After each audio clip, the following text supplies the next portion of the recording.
Alright, hello everybody, and welcome to episode 45 of the MD Cast on this fine Sunday. Well, Sunday for me. There's been a terrible accident. While Kyle and Tyler were at the hospital, there was a pressurized gas explosion in their room after they were making some pretty good headway in recovery.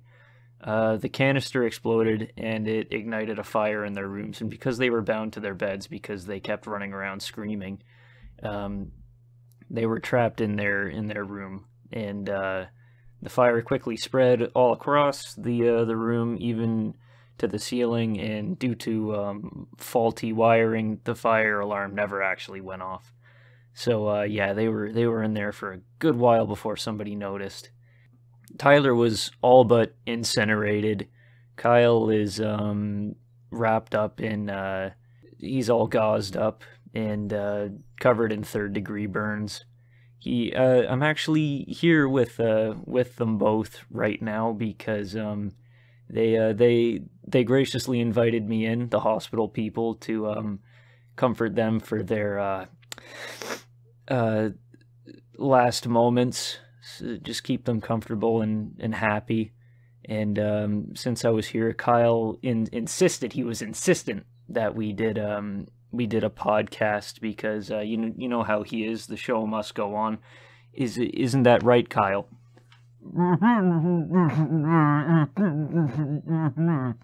Right you are, my friend. I don't know what the fall of Rome really has to do with any of this, but yeah, that's very, very heartwarming to hear.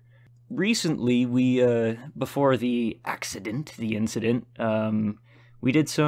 Tyler did some of his D&D campaign with us, and we invited Q, and he couldn't have come at a worse time, if I'm going to be honest, because Tyler made the transition over to a lovely website known as Roll20. Roll20 is basically just online D&D where you can set up the board and everything, and it's all really cool. It's some cool shit, I must say. It's like NASA to me. I don't understand it, but I like it. One of the features they have on it is like you can ping where you are on the map, you can move your character, you can set up your character to we just have it so that they're like JPEGs. I think that there's like actual models that you can use, but I think it might be a premium thing. We are cheap. We are poor. That is just how we roll. So we just made random JPEGs. Mine is like a greasy businessman because I'm role-playing as a greasy businessman. Q, being Q, he made his Hitler in a cape. And that's when he joined, when we were first doing that. I think he came at the second time. Or maybe he did the first. No, he was there for the first one. And when you get me and Q together, it's just a recipe for disaster. Because on Roll20 as well, you can draw all over the board. Like, they have a drawing feature, and I don't know if the DM can turn it off for the players, but if he can, Tyler doesn't know. So we were just drawing all over the map, and like Tyler was getting upset, of course, like it's his game and we're ruining it for him, but like it's just us being us. And we started doing it subtly, where like there'd be dead bodies on the ground, and we'd like draw them like covered in shit, or like shitting from their asses, or like throwing up, or getting cummed on. And then like we'd start doing it even more covertly in the next game, where like we'd be on like one side of the map, and then I would be trying to systematically like black out. I would take the marker, and like on the borders of the map, like everything on the map is kind of highlighted, like you can see it, but everything else that isn't map is just black. It's pitch black abyss. So I would be trying to draw over that so that like it looked like there was nothing there, and maybe we would just completely gloss over something.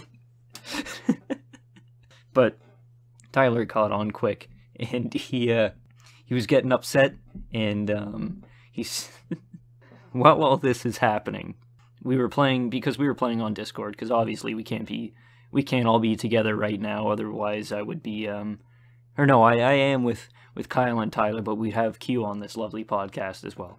But we're on Discord, and we have it so that like we can have a bot play music, and like anybody can queue up songs. Most of the songs were like already queued up by Tyler, where they were like D&D kind of style songs, like Two Steps from Hell for battle music. A lot of Rylanor's Revenge. Tyler really likes Rylanor's Revenge, that song. Good song, but I was getting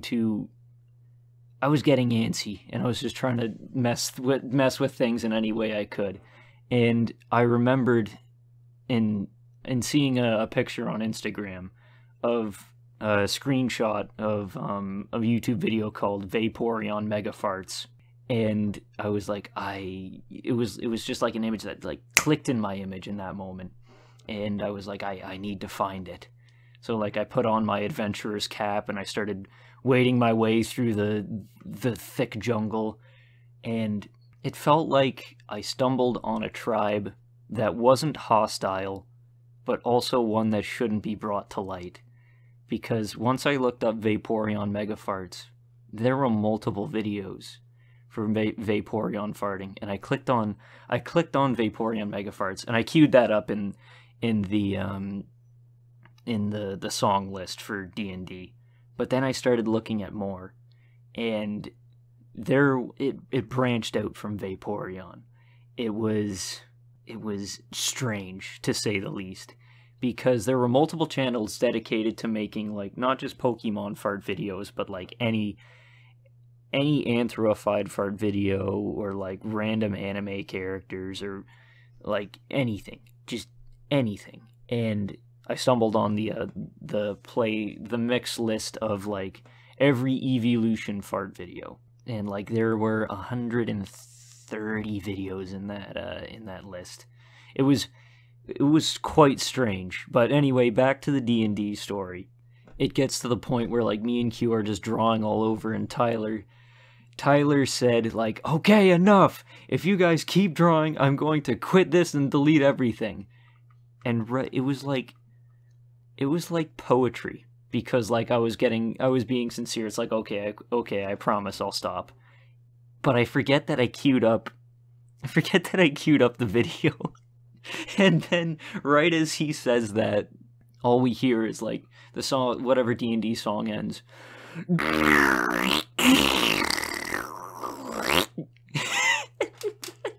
It goes silent, and then it keeps going, and then all we hear is Tyler mashing on his keyboard as me and Q start scream laughing, and then the session ends, and he kicks us all out. It was all in good fun though, because he invited us all back in, and we stopped being shit disturbers after that. I really do enjoy Tyler's campaign. It is quite fun.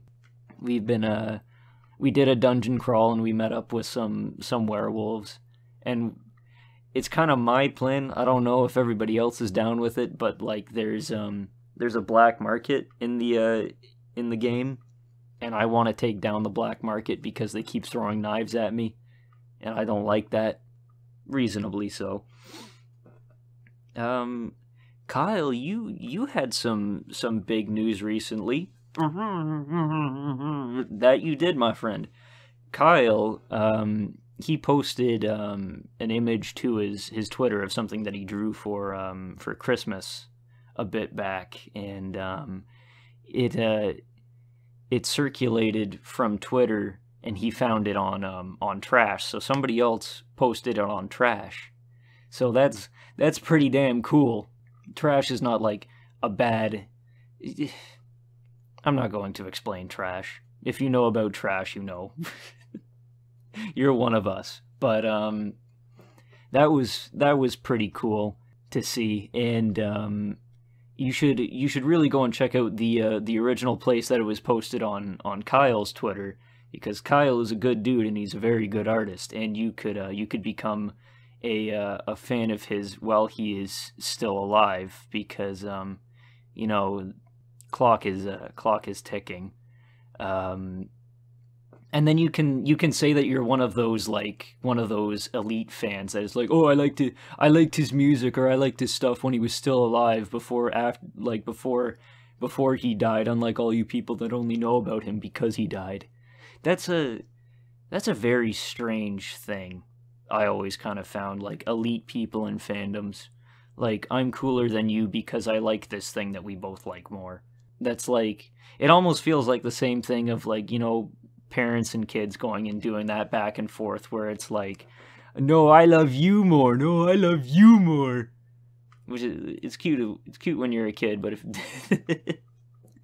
but like fandom elites are kind of like a bad thing. Or no, I think they're definitely a bad thing because they definitely lead to the fall of a fandom.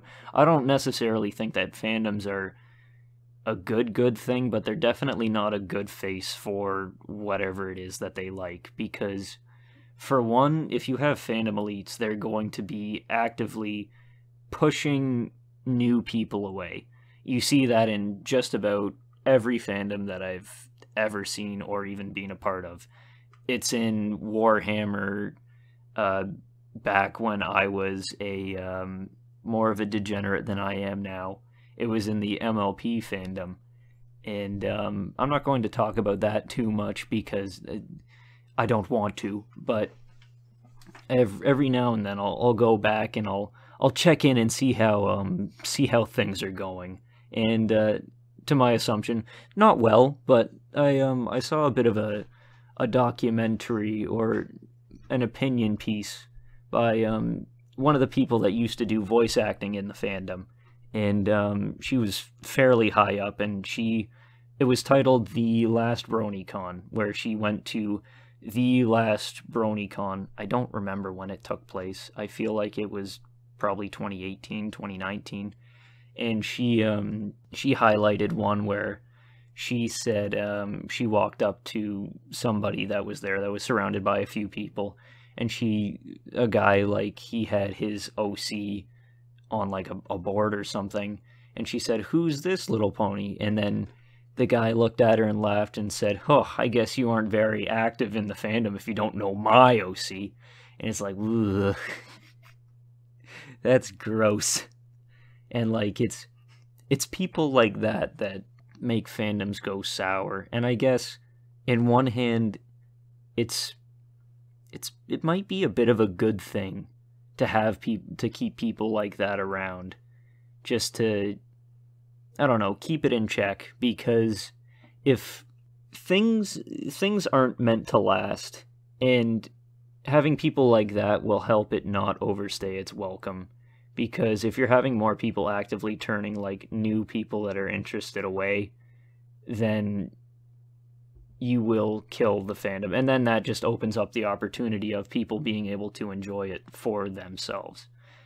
It definitely, not everybody will, like, view that the same way, but that's just kind of how I view it. I will not actively, like, push people away from Warhammer. I would really like it if more people got into Warhammer, but like, it just shows that, like, something is definitely not for everybody if they have people like that kind of safeguarding. I'm probably not making much sense when I say this. That does have me on an interesting thought as well. Sports fans, I guess they could be counted as a fandom as well. And that reminds me of my I have an uncle, a bit of a cool uncle. I haven't seen him since I was like 14 though, and he was a big Maple Leafs fan, and he almost looked ashamed when he took me and my dad down to, like, see all of his memorabilia, like walls upon walls of, like, Leafs fan stuff, and that also might have been because, like, they weren't doing that good that year. It was interesting to see, nonetheless. That's another thing that happened recently too. My mom made she reposted something where something happened recently in Canada where one of our Ontario officials from Toronto I think that he was like in charge of like budget managing, something like that, something that I do not understand or care to. But he went on a trip that he shouldn't have gone to because all of Ontario is in lockdown right now because of the virus, and he was caught, like, I think he put up a green screen or something where like he made it look like he was in a place in Canada, but he was like actually in some tropical place when he recorded it.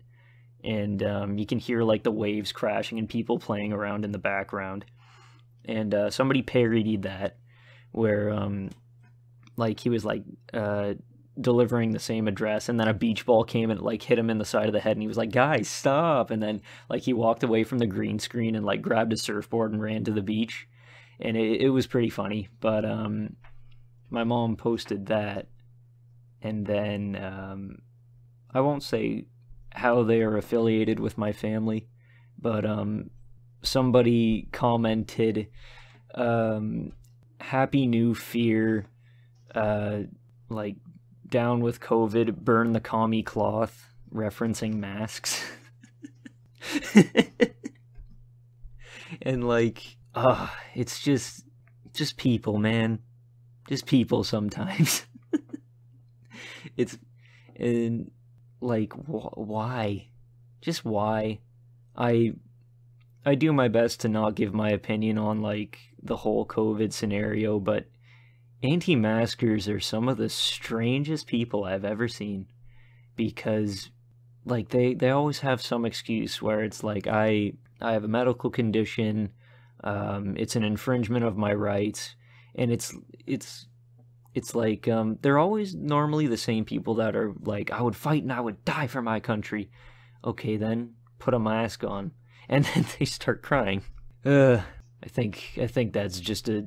I know I've overstayed my welcome if I start talking about COVID, so I'll say, have a good day from myself.